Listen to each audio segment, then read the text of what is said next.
Hi friends, இந்த audio ஒரு நிமிஷம் கேளுங்க. இந்த மாதிரி உங்கள் வீடியோலாம் நான் பார்த்தேண்ணா. நான் இங்கே சிங்கப்பூர் வந்திருக்கேண்ணா. டெம்பரரி விசாவுக்கு தான் வந்திருக்கேன். சாப்பாடு கூட காசு இல்லாமல் இருக்கேன். அதான் ஏதாச்சும் வேலைகீழ ஏதாச்சும் இருக்குமாண்ணா? இந்த மாதிரி வந்துட்டு டிஇபி பாஸில் போகையில் உங்களுக்கு வந்து அங்கே என்டிஎஸ் பர்மிட் வாங்கி தரோம், எஸ் பாஸ் வாங்கி தரோம், இ பாஸ் வாங்கி தரோம் அப்படின்ற மாதிரி ஏதாவது சொல்லி அதிகமான அமௌண்ட் கேட்குறாங்க அப்படின்னா தயவுசெய்து அந்த அமௌண்ட்டை கட்டாதீங்க.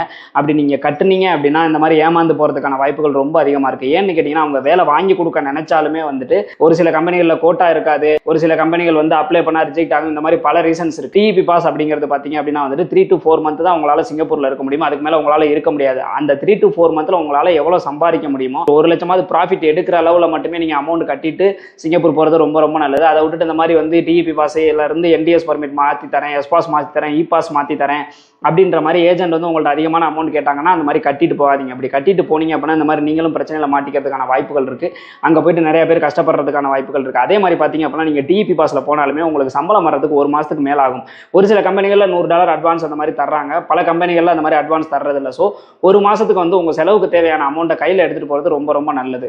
ஸோ கேர்ஃபுல்லாக இருங்க, தயவுசெய்து யாரும் ஏமாந்துடாதீங்க. இந்த மாதிரியான இன்ஃபர்மேஷன்லாம் தெரிஞ்சுக்கணும்னு நினச்சி நான் மறக்காம நம்ம சேனலை சப்ஸ்கிரைப் பண்ணி வச்சுக்கோங்க. மீன் ஒரு வீடியோவில் சந்திப்போம். பாய்.